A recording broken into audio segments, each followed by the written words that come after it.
This is the Wandering Mike.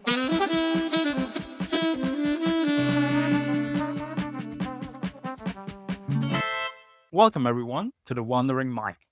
Today I'm here with Duncan. How's it going, man? It's going. How's it going with you? Pretty good.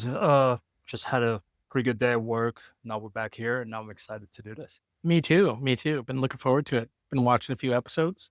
Oh, you have actually? Yeah, basically since I think Tim was the first one I watched. Yeah. I watched the Louis one and I watched the Luca one. Half watched the James one. Nothing on you, just on James. I'm joking. But yeah. I mean, actually, I meant to ask you before we started recording, but now since we're recording anyway, because people are going to see on the picture that you all wear the same shirt. So I am. How do you guys actually have the same shirt? Oh, we went to a concert roughly when I first got here, early in February. It's a band I like, Fontaine's DC, and the opening act was Shame, and I really like Right. Shame as well. And we both separately went to the kiosk to go get that's a merch, nice and then we story. both walked away, and we both met up after, and we're like, I got this one. And we're like, oh, same. And then he was like, I also got this one. And I was like, same. So Alright. we have two of the same shirts, actually, not just one. Oh shit! Yeah, we got to coordinate our days. Oh, that's quite funny though that you both like felt these are the shirts that look good, so you kind of got the similar style going. It's just tough having good taste. Yeah, I wouldn't know about that. Oh, no. If you were there, I'm sure you would have got the same shirts as well. Probably. Um. So yeah, I guess to get us started off with our little conversation here, if you just want to introduce yourself to the people, tell us a little bit about your background, and yeah, we'll just go from there. I'm Duncan, Canadian, 27 years old. I was born in New Westminster, New West. New West. Yeah, not bad, eh? Moved from there pretty early on, and then moved to a town called Chilliwack. Grew up there basically. It's a smaller community, not that small, but small enough. Chilliwack. Mostly, yeah, Sounds pretty chill. it's pretty whack.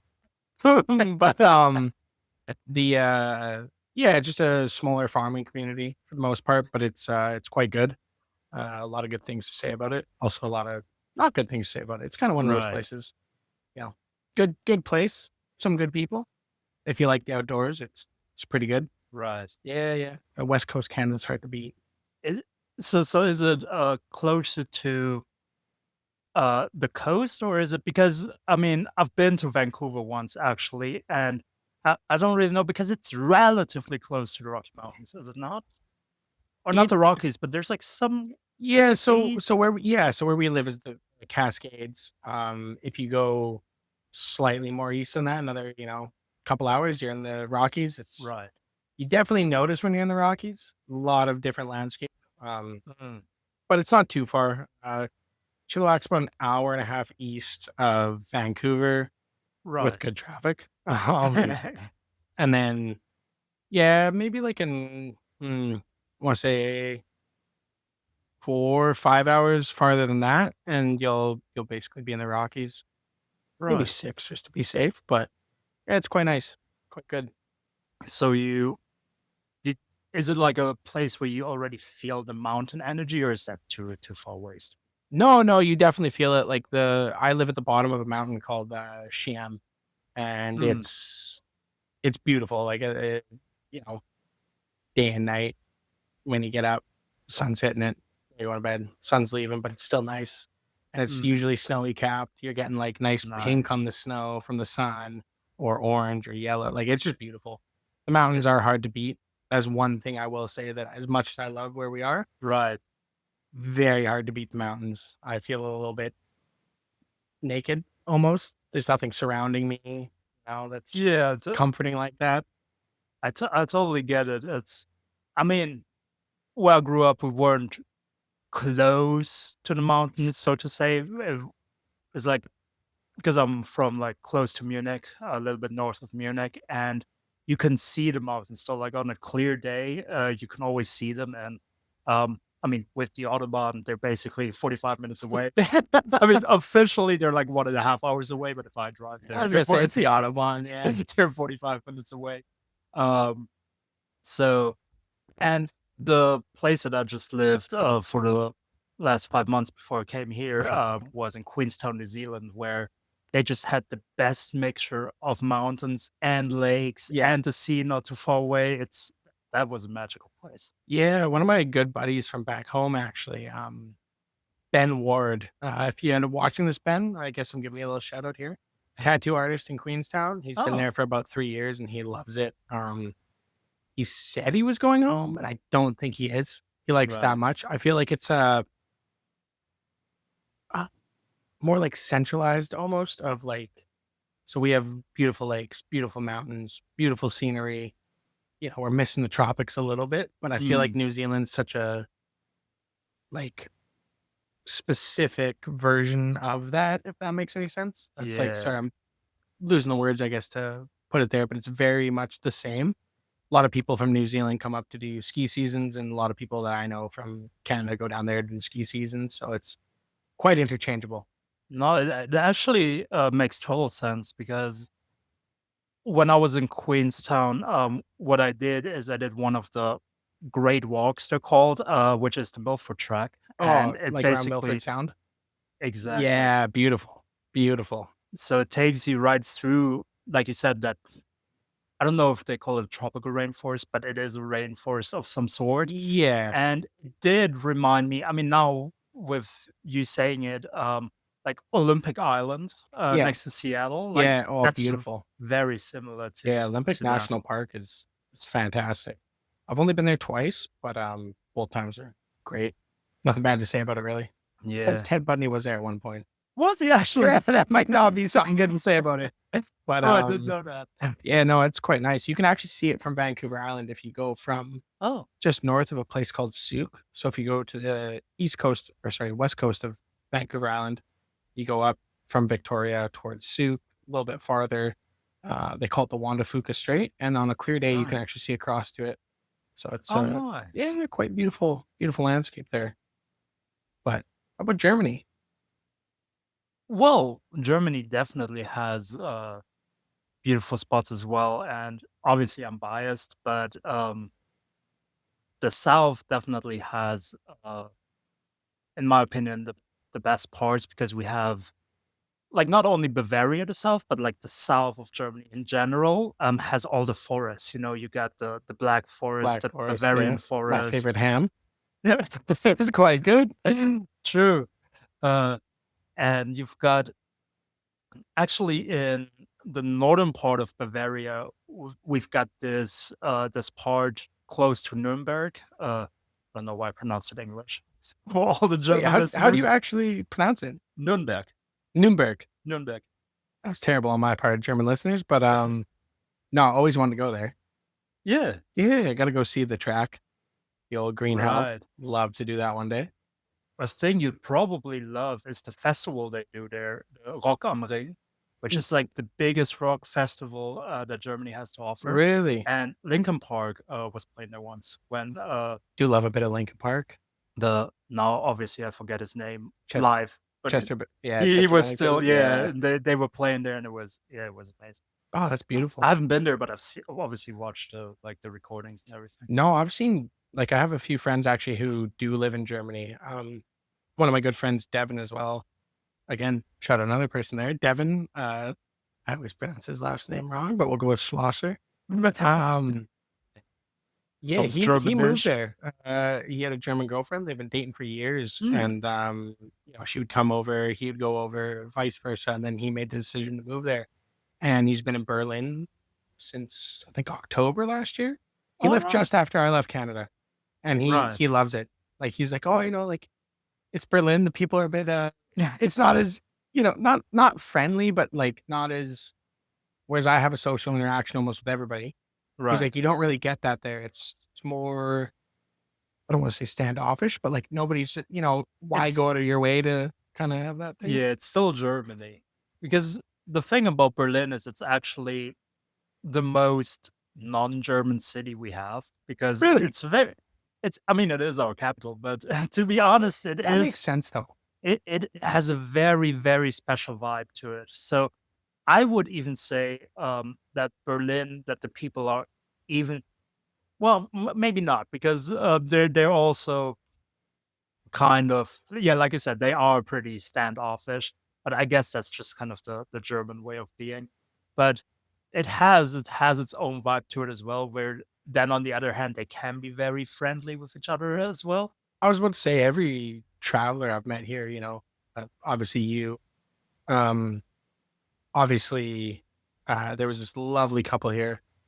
I can't remember the girl's name, but Oh yeah, I the also can't pronounce his name properly. I want to say not Mateed. It was I do know Malta, Malta, Malta. Malta. Yeah, Uh, so nice, very very welcoming, and very like friendly and nice and yeah, whatnot. So I do find it kind of funny where it's like the Germans you meet traveling always seem to be like the most generous and like I want to say like they're just very kind, very very welcoming. Whereas like everybody who's like, oh, I go to Germany, and then they have that like same experiences like, oh, nobody really talks to you there, and I'm like, yeah, I feel like yeah. it's always different though when you're traveling. It's always got to be a little bit different, obviously.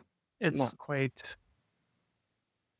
I don't know if it's like a Central Europe kind of thing as well, because I mean I know for a fact it's a German thing, but with Luca as well, I talked to him and he also said kind of like the French people you meet here that you meet traveling, they're just so different that because that's why they're traveling, Well, right? They're that's I feel like that plays on that almost like stereotype of like I've heard how like almost like rude and obnoxious French people are like always, but then all the French people I've met traveling, I'm like, you're like the nicest guy I've ever met. Where's that stereotype come from? yeah, I feel like it might just be exactly. one of those things, stereotype maybe in their home, but not abroad, maybe. Yeah. I mean, my theory on Germany, and again, I can only speak for Germany, is just that it is obviously a very generalizing here, obviously, but in general, it's a very wealthy country.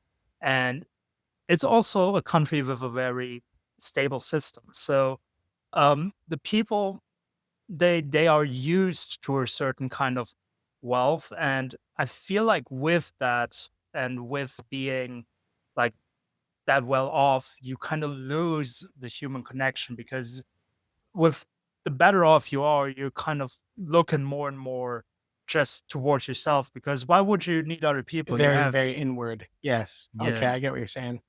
No, S- that does make sense. I feel like it is almost the same in Canada in that sense. The people you do meet who are quite well off and wealthy, even though it's maybe more spread out than Germany, because again, it's such a big country, Right. second biggest in the world. Not to brag, but I I feel like that is almost the same for us as well. You know, I'm not super well off, and I don't necessarily interact with all those people who are. Yeah. Some of the ones I've met who are quite well off, it's totally a 50-50 whether they're, Right. quite hospitable, I want to say, quite friendly and, nice and whatnot. And then, I mean, but then again, you could, I guess, say that about anybody, 50-50 with anybody, right? It really depends on, I think, the person. But Yeah, I mean that's kind of the thing as well that you or that I definitely learned as well. One, sometimes biases and stereotypes are there for a reason. Like there's a core why that stereotype yeah, exists, 100%. but at the end of the day, every person is his own human, and it's always like whatever that person has going on, is very special to that Yes, person. 100%. Totally agree. I guess building on stereotypes here, I feel like that is one thing that you almost can't do because you can't generalize like a whole people.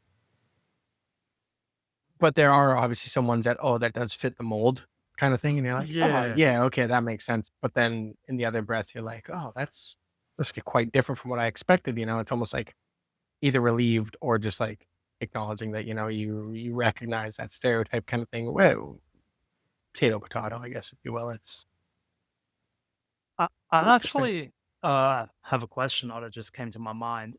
about these stereotypes because, especially when I was in the States, obviously because they're your next door neighbors. Because in Germany, Unfortunately. Joking for the the US listeners.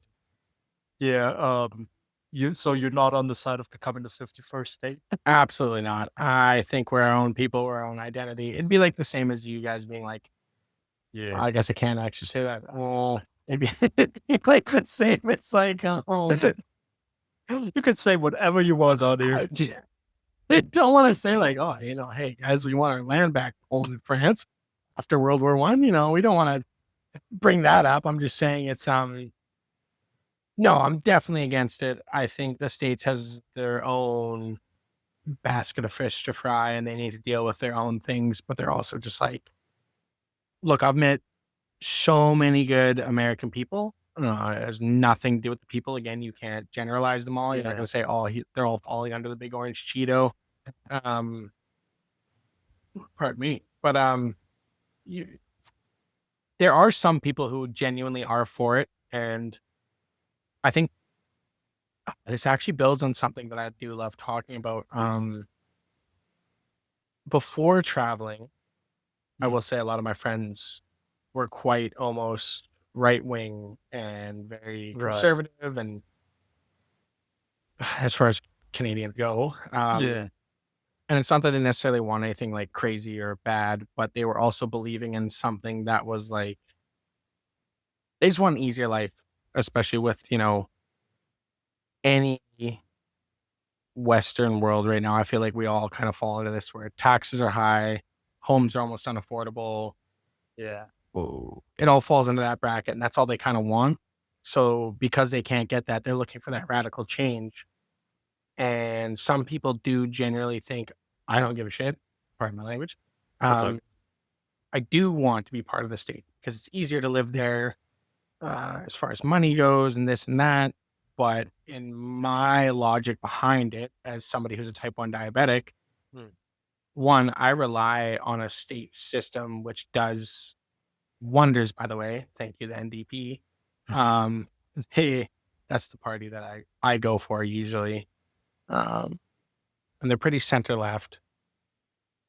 They've gotten like very good things for people. They're very much for the working man. They want Right. everyday people to be able to afford things. Whether, let's say, it doesn't matter what you're born with, like a diabetes, you have an ailment, you're born with it. Well, we're not just going to let you suffer, kind of like how the States does. And I get it is Yeah. almost every man for himself down there. And it may be selfish in me being like, well, no, why is that, not fair for me kind of thing? And it may be a bit selfish in my thinking, but I also think even if I didn't have diabetes, I would like to think that I would think my countrymen was also taken care of. And whether that is a little bit more tax dollars or whatnot, who's to say? I would just prefer to know that everybody has a good baseline. They're all living a comfortable life. Yes. I don't want any part of the 51st state, especially because one, couldn't afford insulin. I'd probably die. Two, there's a lot of rules I don't agree with down there. Probably gun violence is a huge one. And I think that's like an undeniable fact. They have like the weakest laws in it, and that does lead to a lot of things. Whereas I'm sure you guys have intense screening. We have intense screening. If you want to own a gun, basically anywhere else in the world, it's a full process, and the thinking behind it is quite bad. But I also do think, like, I'm not going to call them uneducated, but I do think there's a very big tie in those, I guess, like analogies and your thoughts, and like the education system. They rank pretty low. They do have. It's not a bad education because you do get some of the sharpest people in the world out of there. I'm not saying it's a bad education, but it's so state specific, and the less funded states usually tend to align with those views. So it's almost like a Venn diagram of, oh, this crosses over with this and that crossover with this. And I will say, like, since traveling, I was before falling down almost like I won't say like a right wing path or anything, but like, that's what I just want to see change in my country. And we were all, Right. a lot of people I knew were leaning towards that until we got, so I guess I'll rewind it just a little bit farther if you don't mind me Of rambling on. course. No, that's perfect. So our Liberal government, they've been in since I graduated in 2015. I didn't vote for them. They haven't done very good. However, our prime minister stepped down and they got a new one in. He goes by Mark Carney. And I think he is the change that we do need. Do Right. genuinely believe that. If he does bad, I'll eat my words. However, I do think that he is a breath of fresh air. Liberal government's always been about for the people, and they've always been about basically Canada as a whole. They want Canada to do well. They're just for, I don't know, basically just for everyday people, Canada doing well, prosperous, but also for, I don't want to say human rights, but like your basic rights. They're very Right. just like central party. They can lean a little left. Not as left as they should sometimes, not as right as they should sometimes. But they were about to lose. We just had this big election. Yeah, you did. And they were about to lose. Like we've had, almost 10, I want to say 10 years. Yeah, 10 years, sorry. 2025. Look at that. I had 10 Yeah. years of Liberal government, and it was basically everybody being like, they're out. And I've never not voted NDP. I did for a time there think if I were to vote, it would be for Conservative because I was liking what the opposition was saying. There's a leader by the name of Pierre Poilievre. And I was like, wow, this guy, he gets what's on my mind. We need to build these bigger projects, increase our infrastructure, build Canada for Canada, very much the working man. A lot of people endorsed him. A lot of people liked him. And then it was almost like a domino effect. Trump got back in Mm, and he started doing shit that people didn't like, and pardon my language. that's okay. But he was, not just the tariffs, but how he's treating his own people, Yeah. how he's carrying himself in office, and just basically a lack of like human decency all around. I will say, I did think the first time he was in, it was quite funny to watch. I was like rooting for him because I'm like, this is hilarious. This is a good thing to watch. Now it's gotten to the point where it's affecting Canada. Mm, And whether that's tariffs or whatever, we were all like, it was almost like a shock factor when he said the whole 51st state thing. When he said like, oh, Yeah. they'd love to be part of us, which we don't. In the same breath that Greenland doesn't want to be part of them, exactly. Panama doesn't want to be part of them, whatever. But when he said that, that actually lost the conservative government, they're called, in our country. That cost them the election. Right. And they have close ties to Trump. And I thought it was quite funny that like, one, I was like debating on voting Conservative for the first time in my life. And also the fact that as soon as he rolled out his conservative politics basically and started doing what he was doing there, it's like we snapped back. It was like so many people voted Liberal this year. Like it actually definitely mattered this year. Mark Carney has a very good resume, which is why I voted for him, and also because of the policies that he has. There's a few things I don't agree with, but nobody's perfect. The same thing as Conservative. There's a lot of things I agreed with and a lot of things I didn't. But I thought it was quite interesting that as soon as he said that, there was like this shift in Canada because we all thought, oh, we're getting conservative government. We're going to have some change. It's going to be different. Right. More of a right-wing party in. We'll see how it goes. And then he made that comment and that single-handedly ruined their run because everyone was like, well, hold on. We don't want what's going on there. I'm not saying Pierre would have done that. Probably would have been totally different. But the fact that they're so closely aligned It's and just, nobody wanted that, yeah. it just worked out. It might have been like a generational run. Like the Liberals, I'm not a Liberal supporter by any means, but I was just like blown away. Like I probably would have voted Liberal this year, 100%. And it was crazy to me to see that was the outcome. And like some of my best friends, they all think I'm an idiot for it. But again, politics I don't think they need to ruin a friendship. They certainly Most of my don't. friends are They certainly don't. conservatives. I, however, don't agree with that, but that doesn't mean they're bad people or I'm bad. They want the same things everybody wants. They want lower taxes, affordable homes, Yeah. cheap food, cheap healthcare. Maybe stop the government misspending, and maybe on a little bit of a crazy one, we need to slow down how much immigration we have going on. We don't have enough homes. That's what I'm getting at. It has nothing to do with immigrants. It just has to do with the fact that we genuinely have no homes. Right. And that's helping fund that, there's no homes for people to live in. They're quite expensive. But, I mean, you guys have something similar, though, in Germany, did you not, with a rise in, was it ADF? AFD? Yeah, the AFD. AFD. That's what it Yeah. was. So it's basically, I think it's fair to say, been happening all over. Like we've been seeing it in France, we've been seeing it Italy. in Italy, Yeah. especially as well. Um, and in Germany, the AfD, which I'm not up to my news yet, but I know that as of 2 weeks ago, they were called that they were against the Constitution. But they basically said that that decision was unlawful, did the AfD, so now it's being checked by the Supreme Court and everything. So they said that your guys' constitution isn't lawful? No, the Supreme Court, or not the Supreme Court, but a court decided that the AfD AfD party is against the Constitution and therefore is not allowed to be a party any longer. Which it is quite controversial because the first time they got into a state government as well, they also did the same thing and they basically rewrote the law.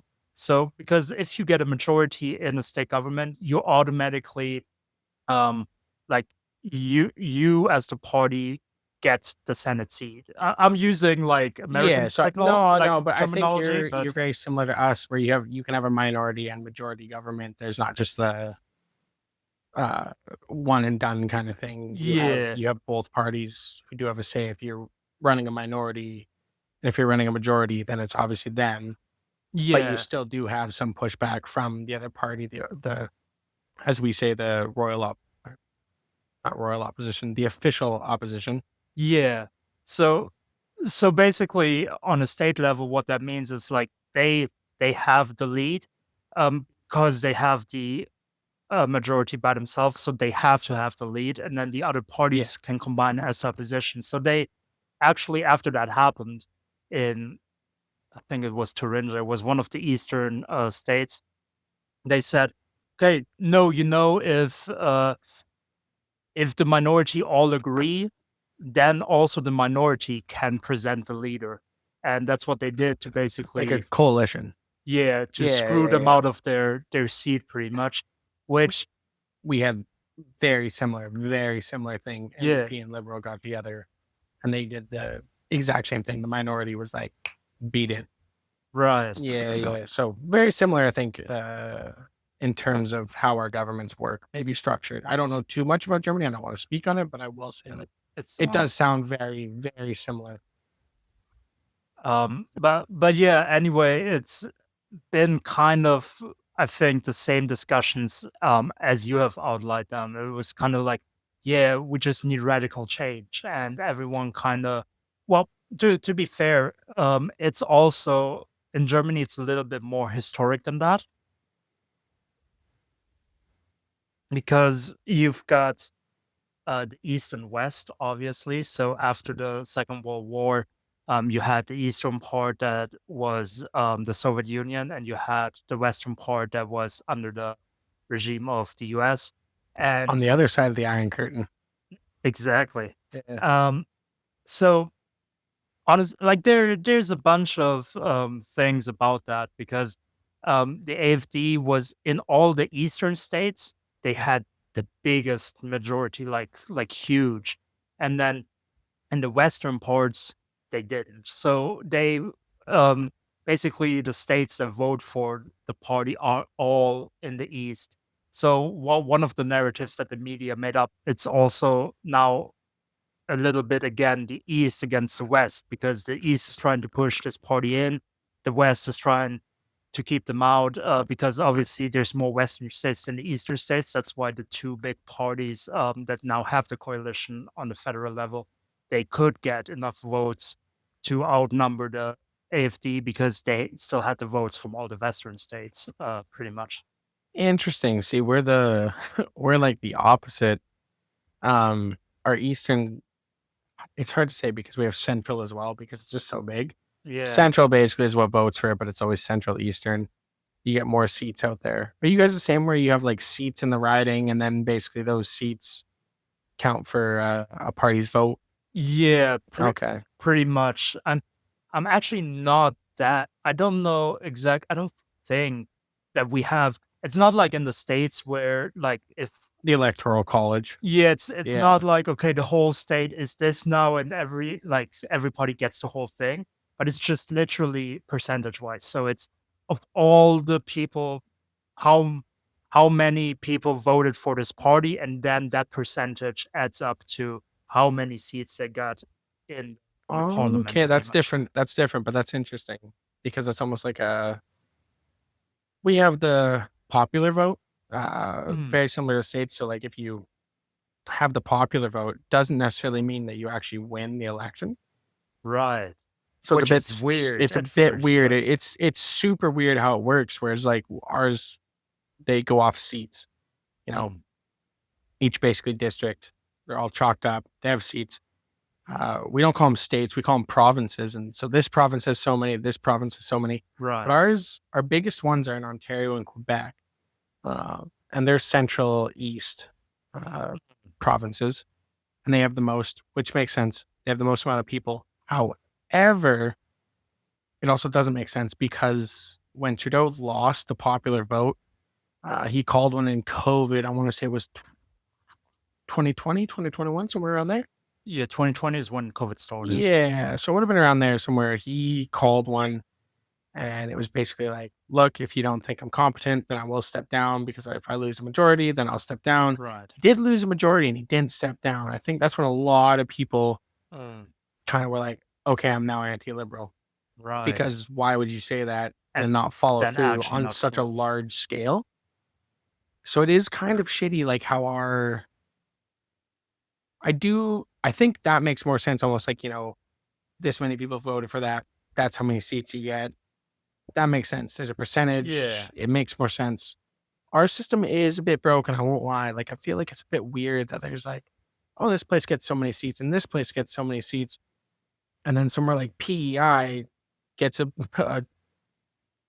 decent amount of seats for how big it is compared to like where we are, which Mm, there's, no, I want to say, I think BC is the third biggest where I live. right. And we get like, in proportion to the Central East ones, we don't necessarily get as many seats as I think we should, but also the districts are bigger, the area is bigger. Mm, Like it's kind of tough actually. You're almost like grasping at straws, I guess, if you will, if you're like arguing that. But the system works for now. I definitely think it's a bit broken. I think a lot of people think it's broken. I think that's why they kind of want change. But at the same time, too, I don't think voting for like a party who's going to do like major cuts to like very important government stuff is the way to do it. But I also yeah. don't necessarily disagree with that either. Like there is a lot of overexpenditure and there's a lot of uh, forgetting the word now. I do this quite often. Have too many beers, as I was saying, ramble on about things. So I'll let you take it away then, Mike. Well, I mean, I guess my take on the whole thing would be, and yeah, again, I actually don't want to get into all that too much. Just because, from my personal perspective, I never was one to actually go into politics too deeply. I kind of always um, had it as a thing that's going on there, and occasionally I do get my news, and occasionally I have something to say about it. But it's not something that I let dictate my life at all. I'll just do my 100%. thing. I'll live Yeah, my yeah. life, and It's like a background thing. whatever. And to be honest, in Germany, I never voted as well. So what you can do in Really? Germany, you can go to vote, but you actually like put as saying no vote. So your vote is cast as for neither party. So that's Ah, all the times I voted. That's what I did. nice. See, we don't necessarily have like no vote. You just don't show up and vote. Right. Whereas here in Australia, I found out they get fined for not voting, I which I heard thought that was too. quite funny. But they Like, also have a weird system here too, where they like rank which ones they want in order. right. So it's very specific here. But it's kind of weird if you get fined for not voting, but also at the same time too, like I'm someone who thinks almost none of our parties in Canada should be in there, to be honest. So yeah, I totally do get it, but maybe we'll step away from politics. I feel like I've taken us down this road now. No, I mean, I actually like it that I mean, I hope you liked it, but I Oh, of course like I it do. that we actually, because I've never did this on the podcast, so it is quite nice Really to go interesting. into that field for a little while. I think it is important. I also think there's like, maybe more things to talk about, but I do find it, I think it's important. I don't necessarily like drown myself in it, even though I totally now sound like I do on their podcast. But No, but you know what you're talking about. Like you have an opinion that's a great thing to, yeah, but to see, have. that's the You only know? thing I have is an opinion. I don't know all that much, but my opinion's mine, I guess, if you will. But I'm trying to think of other gem thing. I do like Bundesliga. Oh, you do? I do indeed. Oh, Yeah, I didn't know you were into. I guess you call it soccer over I there. call it football. Oh, you do actually. Just me. A lot of people call it soccer. My dad was born in Glasgow, Right. so growing up it was football. So you call it football. So it was ingrained. And then try to say soccer to my classmates or people, or going to play soccer. You come here and you meet all these people from the UK, and they're like, "Shut up, it's football." And I'm like, "I know, I know. I don't want you to think I'm talking about NFL or something." But again, I don't watch, but yeah, Bundesliga is good. I don't mind it. It's good. So you got a favorite team? Easy cop out here. I do like Bayern. Fair enough. Local Vancouver right there. Alfonso Davies. Oh, he's Before- from Vancouver. Well, I know he's Calgary, I Canadian, think but- originally, and then immigrated to Calgary, and then from Calgary, I think he started playing in Vancouver, played for the Right. Whitecaps, and then got picked up by Bayern, which fair play. Good guy, good out of there. Oh, he's a great player as Oh, well. it's fantastic. Who do you like? Well, obviously Bayern. Oh, you like Bayern. Yeah, okay. So I was born in Munich, and my dad, he's the biggest Bayern fan. And I always kind of jokingly say, because I wouldn't have minded it either way because it's just a club you represent. But I jokingly say I got lucky because my uncle is the 1860 fan, so the other local club in Munich, which is playing now in the third league right now. Yeah. So I kind of always say, yeah, I got lucky with my dad being the Bayern supporter. To be fair, I feel like everywhere but this hostel, I've been quite lucky. My dad, he's like diehard Rangers fan. Right. Loves Rangers. I love Rangers, especially when they batter Celtic. Quite a good feeling. I come to this hostel and like almost all the English people, even though they're not Scottish, and all the Scottish people, they all like Celtic. Same with all the Irish people here. I mean, that goes without saying, but I feel like Yeah. I'm just swimming in a sea of green here, and I'm the only blue fella here. But no, it's not bad. It was, it's fun to watch. It's good upbringing. Scottish Premier League's a bit rough these days, but it's still good to always watch old firm matches. I do quite enjoy it. Especially that derby, though, they do take it so serious, don't they? Oh, it's scary. Like when I went and visited in 2015, I was gonna nip down to the shops, and I had my jersey on. My dad was like, "What the fuck?" Pardon my language. He's like, "What are you doing?" And I was like, "What do you mean? You take the shirt off, you idiot." And I was like, "Why?" And he's like, "We're not at home. You can't just wear that out." And I was like, "Oh, it's still that serious here." And this is like Right. 2015, and like it's such a deep hatred almost. Whereas when they're not in Scotland, it's almost playful. One of my best friends Right. growing up, he was a Celtic fan. His family's from Scotland. Stevie, we did a lot of things together. It's so different outside of Scotland. In Scotland, it's taken so seriously, and I totally get it because it's more than football to them. It's a religious is, thing, political views thing, whatever you have. But that's kind of why it is like such a unique derby because, like you said, like all these things are attached to it, and it is like all these political views against each other. And see, we made it back to politics now, but like at the religious thing, and it's it is more than football, Oh, it is which is 100%. It's crazy because you always say it's just football, but it literally it's isn't. totally more there. It's like it is their life. Um, it's such a different atmosphere too. I will say, going to the supporters bars, going down to Ibrox was like one of my favorite memories. It was Mm, such a like good feeling being part of something that big. right. You know, you sing your songs, you drink your beers, you get on the road, you march down to Ibrox. And it was like, oh, this is like quite cool. Mm, However, does align with my political views. I won't expect some more on this because we got to get away from that. But you know, it is one of those things that's like, this is so cool to be a part of. It's like super fun. However, I can't wear my blue jersey out in the street, so I'm gonna get hit with a brick. So one of those things. But you mentioned, I think this is totally off camera here, but I think you mentioned, or no, maybe it was on camera earlier on. You went to Victoria at one point, right? You were up in Vancouver Island. yeah, yeah. I think it was just before we started recording. Yeah. Okay. Yeah. Um, Yeah. Yeah, actually, because I've been to the States a bunch of times, yeah, that part wasn't on this recording. Yeah. So, yeah, I've been to the States a bunch of times because my parents really like the States, and I like the States, or used to. Haven't been there for a while, but I do love the States, and we've been there a lot of times traveling. I've been there also for a year during high school, and this one time we Sorry, really quick. Whereabouts for your high school?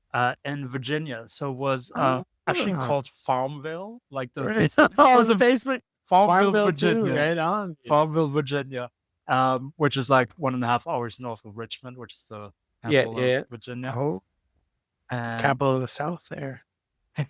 no, it was very, very southern, charming. I loved it. Really? It was such a great experience. There's so much history there too, which I do find like I'm a big history nerd. Love my history. Oh yeah, Only recently got into like the Civil War stuff because right. we learned a little bit in school. Again, we focus on world history and Canadian history more, but we did learn like a little bit about the Civil War and didn't take it too seriously. However, yeah, definitely started taking a liking to it the more and more I watched actually another podcast. Oh yeah. It's called Matt and Shane's Secret Podcast with Matt McCusker and Shane Gillis. Oh yeah. They've got I one. love Shane Gillis. Oh, like so funny. Love him. He's great. Their podcast they do though is quite good. Not only is it like super funny, but a lot of the time they do talk. They touch all like historical stories and whatnot with the dogs. It's quite good. Right. Yeah, it's definitely made me get into it when we were driving out here from Melbourne. I basically the girlfriend even ended up enjoying it. I just like play like historical clips basically of Oh, right on. their podcast, and that it made me look more and more into it and learn a bit more about it because I thought I knew a lot about it, but I actually didn't. So it's quite good, quite interesting stuff. Yeah. And it's also very close to DC, which was cool for me because we actually did like a school trip to Washington DC, and that was amazing. Really? It's like seeing the White House and all that. It really was so cool. Yeah. It was like 16 or whatever I was at that time, so it was like really That's cool. I've never been over there. Wish like I've been down in the States, but just not over that side. Never been to DC. Would love to go. My dad's been he's been to Chicago, a bunch of places down there when he was part of his like Windy City. lonely Kiss. But I've always want to spend Christmas in New York. I know it's such like a tourist trope to go and do that, but it's just such like a I want to see, Rockefeller Center. I want to see all that stuff. I gotta do it one day. It's on my list. It's always been on my list. I definitely want to see it. But out on the West Coast, and like you said, done Seattle, Yeah, gone exactly. down into Portland, and went from there down into California. Did a lot of California, Hmm. but it's beautiful coastline. You do well, Great Ocean Road's here. What's it called? The Yeah, is it Ocean Highway? I they can't remember. something Something like that. highway, something Yeah, it highway. brings you down to the redwoods.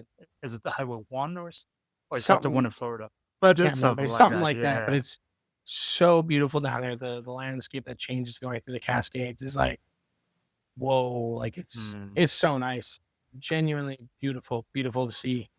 That's why I do feel almost like a bit spoiled where I live because we have so much of the same coastline. Yeah. That's like, yeah, it's quite good here.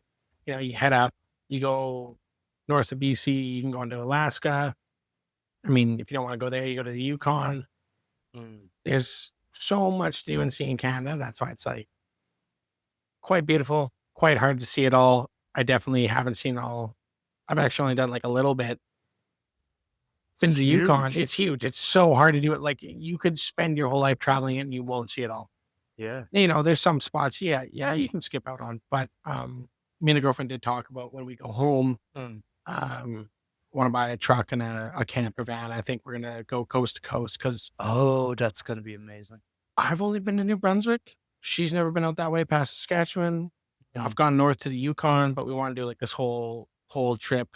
Go up through the Arctic, come down, go to the East Coast, and then back all the way to the West Coast, Oh, and wow. make a big loop out of it. But there's again so much to see and do that we will run out of time and we will run out of like patience probably. But it's one of those things. Um, so when you're saying, just if you don't mind me asking, but I always find this actually interesting because when you were talking about, yeah, we might be running out of time. So what's the overall plan? So basically, let me ask provocatively, like, what's stopping you guys from just traveling like forever? Ah, I think that kind of falls on like your stereotypes of what you should be doing in your Right. mid to late 20s and early 30s, and starting a family, buying a home. I think Mm. that thought is always not not daunting, but like it's looming. It's always there. I'm thinking about it 24/7. I feel like, maybe as much as I do love traveling, I feel like I'm almost doing the wrong thing, but I also Mm. thought this when I was at home. Right. So I think my brain is on that track of thinking, um, you know, constantly I'm doing the wrong thing, either whether I'm not traveling or traveling. That's just how my brain functions. I'm caught in between this. You gotta go. You gotta do it. You gotta see it. You don't want to regret not going. You don't want to regret not doing this. You only have one life to live, kind of thing. And then now I'm here. I'm like, oh my god, I should be starting a family and marrying my girlfriend and Mm. you know building this life, that's your conventional 9 to 5 and Yeah. whatever. I think that's what's stopping me. But it's funny is we'll go home and I'll do the same thing and I'll go, oh my god, I gotta get out of here. We gotta travel. So it's the grass is always greener, I think. Even when you are traveling, as much as I do love it, and I do love the people I've met and all that, I do think I wish I could do both. I think I would need to Mm. be an absolute multi-millionaire to do it, but I do think it'd be a good life if you could live both. Mm. But it's hard to do both. Like there's Yeah. two different things you're doing, right? Well, I can actually relate to this so much because, like you said, it's always the situation, or you're always thinking, "Oh, I wish I could have the other thing," Yeah. and then obviously not all the time. Like I also learned a lot more as I got older to actually appreciate the things I have because you have to like open your eyes and be like, "We're in Australia. We have the privilege to be here, to work here, and it is a great life." 100%. I do agree with that. And I think that is something that I maybe don't fully appreciate yet because it's my first time abroad. Um, not abroad, but like first time For abroad on a visa, right. living somewhere else. I do wish, I thought I got there, but I think I'm slowly getting there because those minds are slowly like, not those minds, those thoughts are slowly seeping into my mind.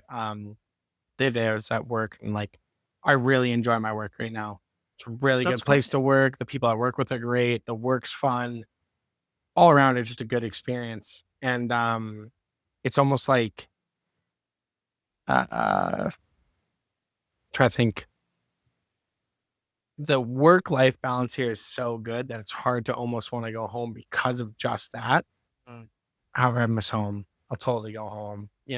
I will start that 9 to 5 life one day, but still got to travel. Still young, and I think appreciating the traveling aspect and literally appreciating the small things, I think is huge. Yeah. I think I'm more so stepping into that now that I'm at 27. Um, Before it was like, I need this, I need this, I need to do these big things and this and that. And Right. now I'm like, what a beautiful sunset we've just had. When you really do slow down and smell the roses, life is quite Yeah. nice. I think that is a quite important thing. That's also something. I'm just gonna sound old here, but as I have just turned 30 this year, um, it is something I feel like, at least I personally do realize older I get. Because, like you said, it was like you're out of school and it's like, oh, you're supposed to, oh, you have to, and then you go to university and then it's kind of like your brain doesn't need to think again for 4 years because you're doing something, right? So you're studying it, there is a purpose. And then all of a sudden university's over and you're like, oh, you're supposed to, oh, you have to.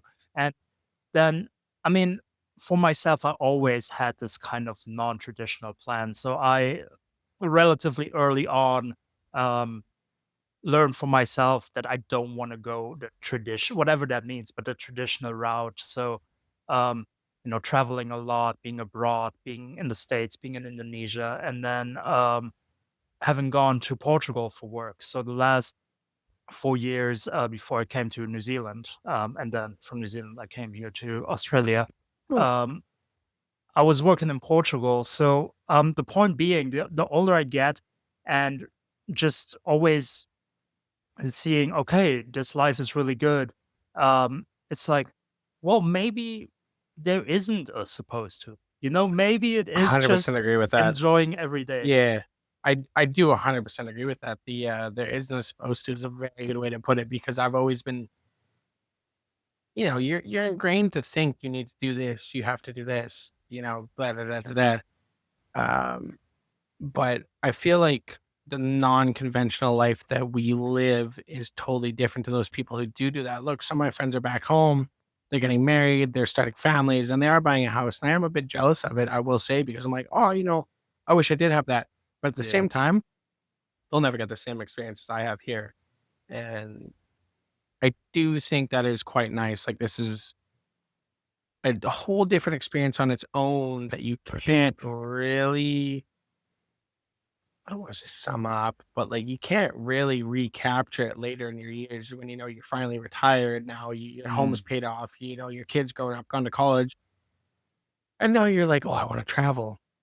it's It's not gonna be the totally same. different. It's totally different from traveling when you're young, and maybe that is me just coping with the fact that I don't have those things, or maybe it is genuinely the fact that I do believe that. I'm not sure yet, but I do think it's quite.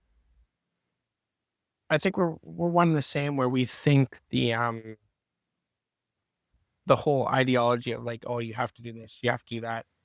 I also thought that would have a non-conventional life at some point. I didn't think I'd have that, whole married in 9 to 5, Mm. good home, good job, yada yada yada. But I don't know if it's just because I'm older and I'm falling into line, and maybe I do want that because it's comfort, or you know, whether it's just it's easier. I don't know because I was like, oh, growing up, I was like, I want to travel. I want to see other things. I want to do other things. I wasn't quite sure of what those things were, but I knew that I did want them and I didn't want that conventional 9 to 5 life. But yeah, again, grass is always greener. Like I'm still caught up. Like I'm not sure which route maybe is right for me. I still think I'm doing the right thing. Do you ever have times where you're like, I don't know if maybe I should go back. I should do this. Well, yeah. So with all the things that I have said, obviously there is also still the days exactly like you said, where it's like, yeah, all my friends literally have moved to Munich. They're all next to each other in like like half an hour, everyone can meet up, and they're Yeah. all. Some of them own the houses. One of them got married, like high school sweethearts, and they got Yeah. married. Yeah. And wedding was like 2 years ago. Luckily, I was still in Europe, and I got to go to the wedding as well. And yeah, sometimes I am like, yeah, why don't you just move back, get an apartment in Munich, and just be with them, you know? And the other thing is, I have so many kind of friend. No, how do you say? Well, I wouldn't want to say homes, but I guess it kind of feels like I have more homes now because I lived for 4 years in Portugal, and I was starting to get there as well, where I was like, yeah, I love my job, you know, I love the people I work with. We have great, like doing something almost every day, enjoying life just in general. Then got a girlfriend there for a couple of months as well, and it was like looking like, well, maybe I retire in Portugal, and that's actually when my brain went again. Wait, you want to travel? Yeah. Wait, you want to and then I made the plan to go to New Zealand. I was like, see more of the world again. And um, but yeah, it definitely is there in phases of my life where I'm like, this is a good thing. This is also a very good thing. But then this life is also a very good thing. It's That is totally part of it. I feel like it is when you get those like you're not faced with an ultimatum, but like something more severe happens in your life, and you're like, I gotta get out of here. Or I gotta stay here. It's yeah, you pick and choose those roads, and it's weird. Like it's a weird thing to definitely discuss and talk about and think about out loud because these are mostly just thoughts that I do have in my head where I'm like, oh, am I doing the right thing? Am I doing this? Is this good? yeah, But I mean, I'm happy here. My girlfriend's happy here. It's been a good time so far. We've had nothing but fun and good memories. So I don't think I'm doing the wrong thing. I don't think you're doing the wrong thing. I don't think anybody who's doing this is doing the wrong thing. I think it's not that conventional lifestyle. And I think the more the world progresses, it's going to become more normal. I mean, it's already mm, normal, but it's going to become like more and more normal. It'll be, people won't even return to their homes. I feel like it'll be, oh, I love this place so much. Why would I go home? You know? yeah. Whereas it is hard to shake though. Home, your original home is like quite a hard feeling to shake. You know, it's one of those places special in your heart. It's a good place. And especially because it also has the people, you know, it has your family, it has your friends from when you were like 6, 7 years old Yeah, still. yeah. And that is something that even though I do believe, again, also as I get older, that you can meet someone and from knowing someone a week, it can feel like they're your childhood friend as Oh, well. You can 100%. definitely meet people like that. 100%. I feel like it doesn't even have to be necessarily like here or there. That's like the right person, the right time kind of thing. You can make one of your best friends. Like, for Mm, example, back home, my best friend growing up, his name was Jaden Leclerc. And as I got older, we just so busy with work, seeing less and less of each other. It's not like we're not best friends still, but I did meet one of my other best friends, and it was like at home, out of nowhere, me and this guy just clicked. One of my good mm, friends now, Brent Nessel, we've only been friends for like 5 years, basically 4 and a half, almost going on 5 now. And it was like from the get go, I was like, oh, that guy's awesome. And then we just right. like clicked, became like best friends. And I don't think that's necessarily here nor there, but I also do think it is hard to place your longtime friends and your deepest connection. You can't Yeah. really replicate that no matter where you are, Wow. here or there. But well, But what also obviously is the good thing, and I guess that's something you touched on at the start of this conversation as well. Like when we went into this topic, like I guess the best thing would just to be a millionaire. And I mean, I have these thoughts so often because wouldn't that be the best life? Just buy a house in Munich, yeah, buy a house in Thailand yeah, for yeah. example. I love Thailand, and then you just choose. You know, you can go Yeah, there your summer whenever. months you spend there, your winter months you spend there. Yeah, Exactly. Just exactly. have the freedom to I mean, to be honest, and I think I've said it on the podcast, a couple of times, so that shouldn't be complete news, but that would be my dream, Oh, just being 100%. being financially independent in the sense that you literally get up every day and you do what you want. Yeah, you can just choose to, do certain things and have a certain lifestyle. I think everybody does agree with that, and they all want that, but I think, Mhm. like, it's quite hard nowadays to get there, but I mean, it Yeah. was hard back in the day as well. It's just like, pardon me, you can I think you can still technically live both lives. It's definitely harder not being a multimillionaire, but, Yeah. it's doable. 100% it's doable. You can buy a sweet little condo back home in Munich, rent it out while you're gone, hit Yeah. the road, keep traveling, work overseas, whatever you want. But it is definitely harder if I think everything's harder though if you don't have a No, pile of cash sitting behind you. yeah. But no, 100%. That's Yeah, that's where my cynicism towards working comes in because it's like obviously you need money, but then and I've been having these thoughts for all of my life. So Tom, if you're hearing this, my boss at the solo place, I love my work, but y- I've always been thinking, especially with like all my creative projects that I have going on as well. It's like I could spend 8 hours a day, 5 days a week productively for things that I actually passionately enjoy.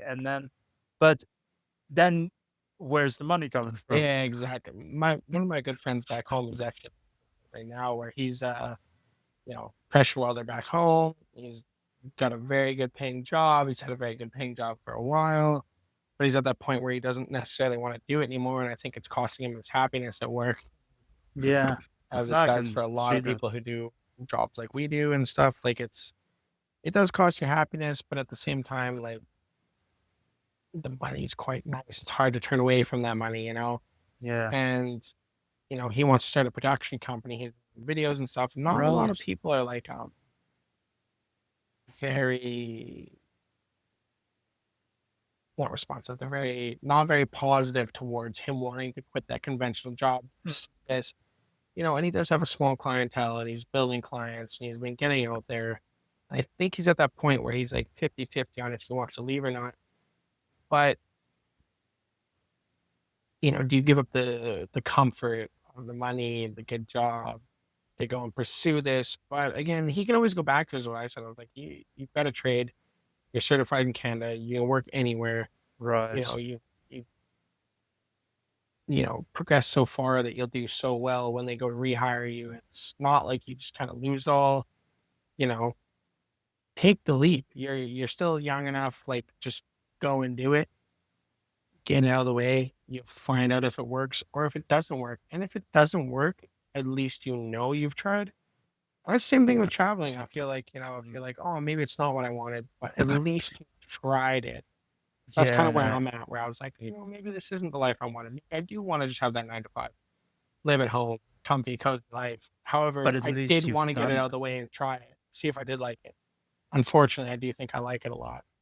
I keep traveling, so Yeah. yeah, it's one of those things. But No, but that's yeah, that's such a thing in life where unfortunately sometimes you have to well, not unfortunately, but you have to take the leap because otherwise you won't find out. And I hope your friend does take the leap because I've been uh pushing him. I hope he does too. It's chances. You gotta whether it works out or not. At least you got one life. You gotta kind of yeah. make it count. Take the do the things you want to do, and worry about it after, kind of thing. It may be not a good philosophy to live by for somebody who's more stable or whatnot, but I also do think it is quite important to at least get out there and know at the end of the day that you did at least make a go of it, or you did at least try something you were scared to try, kind of thing. Yeah. Especially that's why what I always tell people as well is like if like once you're in the situation that you're thinking about something, there's a reason why you're thinking about it Yeah. because um again to talk about my friends, they got married, they got their house. They're definitely 100% happy, and I would never tell them, "Hey, come travel with me," because that's what they're doing. That's their life, and Yeah. they're. But if that friend one day came up to me and was like, "Hey, Mike, do you think we should sell our house and come to Australia?" I'm like, "Well, maybe you should if you're thinking about it, you know." Yeah, yeah, But they never do. So that's why they probably never yeah, they're will. happy But that way. But I mean, like, they also, if that day does come and they are thinking about it, you are 100% right. Like, oh, you're thinking about it for a reason. That nagging feeling wouldn't be there, like you wanted yeah, something else, but you maybe didn't go for it at first. Now you're gonna go for it now. And at the end I of the mean, day, to be fair, maybe don't sell your house, but yeah, no, no, hold on to it, rent it out, rent it out. yeah, Become a landlord. Do it. yeah. 100%. But yeah, no, that's funny to think about. I mean, I feel like a lot of people here probably are on the same wavelengths we are, where they're thinking the same thing. They're, oh, is this right? Is it not? Yeah. I feel like that's part of being young, though, because everybody's living life for the first time. They're not necessarily sure of what they're doing. And I think the adults who pretended that they knew what they were doing when we were kids, it's a total crapshoot. They had no idea what they were Yeah. doing. My parents have never been parents before me, and Oh, that's such a it's good point. yeah, it's one of those things. You just don't know until you do. And then even when you do, you may not want it. But it's too late for my parents. They can't get rid of me. So 27 years too late. Yeah, it's not legal then. No, that's not quite. Yeah, 27 years. I think 26 years was the mark, but 27, you're pushing it now. What Alabama probably is. Sorry, no, I don't know why we're bashing the states. So No, much on no. this. Sorry, Alabama listeners. But Um, fair play. no, but I feel like that's a good way to come to a close as well. It's funny too because I literally just had this conversation 2 days ago as well. It's like, well, what is an adult? Because we're all just doing, like I said, for the first Living life time, for the and first time. Yeah. that's why for me, like, age is nothing I ever ask anyone. If I meet someone for the first time, I ask them so many questions, but how old are you is never one of those questions because you can be 60, but you haven't had, maybe you were born rich and you lived in, like, you're rich. I mean, not bashing rich either, but Yeah, like, yeah. No, I know what you you mean. It's a know, different lifestyle. does not tell you what experiences that person had just because they've been alive a certain amount of years. Yeah, yeah. No, 100%. I do think like there's a knock to certain older people who have lived different lifestyles and stuff, and you can get some insight from them. But I also do think you're 100% right there. Where again, everybody's doing this for the first time. You're not sure how to do it. Nobody's sure how to do it. There's no perfect way of doing it. There's no plan A to plan B. So many people in different countries look different ways than we do. I think that's why it doesn't necessarily matter. Again, like you can still go home to Munich and you can buy a house one day if that's what you really want. Sell down one on, or in Thailand, like you said, if you do want to move to Thailand and live in Yeah. Thailand, then 100%. And like, I do want to go home to Canada one day. I think right now, but who knows? A year from now, I might be like, yeah, man, I want to go somewhere else. I'm gonna go live in the UK for a bit, or Germany maybe, or Yeah, please don't wherever. go to the UK. No, I'm joking. I'm just doing my general UK bashing. Yeah, as no, always. that's fair. That's fair. You might have to argue my dad on that. He's so set on retiring there. Oh, really? Yeah, that was it. I mean, he's from there, but But I mean, in Scotland then, or yeah. Yeah. And specifically the Isle of Skye, though, not Glasgow. I don't think anybody wants to retire in Glasgow.